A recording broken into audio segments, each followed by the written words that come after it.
ನೀವು ಗಮನಿಸಬಹುದು ಭುಜಂಗಾಸನ ಮತ್ತೆ ಊರ್ಧ್ವಮುಖ ಶ್ವಾನಾಸನ ಈ ಎರಡು ಆಸನಗಳು ನೋಡ್ಲಿಕ್ಕೆ ಒಂದೇ ತರ ಇದ್ರು ಈ ಎರಡರ ಮಧ್ಯೆ ಕೆಲವೊಂದು ಮುಖ್ಯವಾದ ವ್ಯತ್ಯಾಸಗಳಿವೆ. ಅದು ಏನನ್ನೋದನ್ನ ನಾವು ಈ ವಿಡಿಯೋದಲ್ಲಿ ನೋಡೋಣ. ಭುಜಂಗಾಸನವನ್ನು ಅಭ್ಯಾಸ ಮಾಡ್ಲಿಕ್ಕೆ ಮೊದಲಿಗೆ ನೀವು ಈ ತರ ಹೊಟ್ಟೆ ಮೇಲೆ ಮಲ್ಕೊಂಡು ಅಂಗೈಯನ್ನ ಎದೆ ಪಕ್ಕಕ್ಕೆ ಇಟ್ಕೊಂಡು ಮೊಣಕೈಯನ್ನ ಒಳಮುಖವಾಗಿ ಇಟ್ಕೊಳ್ಳಿ. ನಿಮ್ಮ ಅಂಗಾಲನ್ನ ಹೊರಮುಖವಾಗಿ ಇಟ್ಕೊಳ್ಳಿ. ಉಸಿರನ್ನ ಒಳಗೆ ತಗೊಳ್ತಾ ನಿಮ್ಮ ದೇಹದ ಮೇಲ್ಭಾಗವನ್ನ ಈ ತರ ಮೇಲಕ್ಕೆ ಲಿಫ್ಟ್ ಮಾಡಬೇಕು.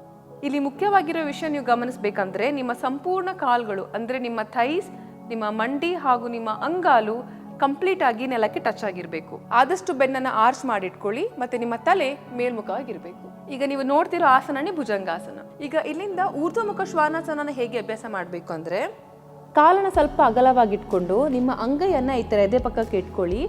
ಮೊಣಕೈಗಳು ಒಳಮುಖವಾಗಿರ್ಬೇಕು. ಇಲ್ಲಿ ಉಸಿರನ್ನ ಒಳಗೆ ತಕೊಳ್ತಾ ನಿಮ್ಮ ದೇಹದ ಮೇಲ್ಭಾಗವನ್ನು ಹೇಗೆ ಮೇಲೆ ಎತ್ತುತ್ತಾ ಈಗ ನೀವು ಗಮನಿಸಬಹುದು ನನ್ನ ಸಂಪೂರ್ಣ ದೇಹ ನನ್ನ ಅಂಗೈ ಹಾಗೂ ಅಂಗಾಲಿನ ಆಧಾರದ ಮೇಲೆ ನಿಂತಿದೆ. ಈಗ ನಾವು ಎರಡು ಆಸನಗಳನ್ನ ಅಭ್ಯಾಸ ಮಾಡ್ತು. ಇದರಲ್ಲಿ ಮುಖ್ಯವಾದ ವ್ಯತ್ಯಾಸ ಏನಂದ್ರೆ ಭುಜಂಗಾಸನವನ್ನ ಅಭ್ಯಾಸ ಮಾಡುವಾಗ ನಿಮ್ಮ ದೇಹದ ಕೆಳಭಾಗ ನೆಲದ ಮೇಲೆ ಇರುತ್ತೆ.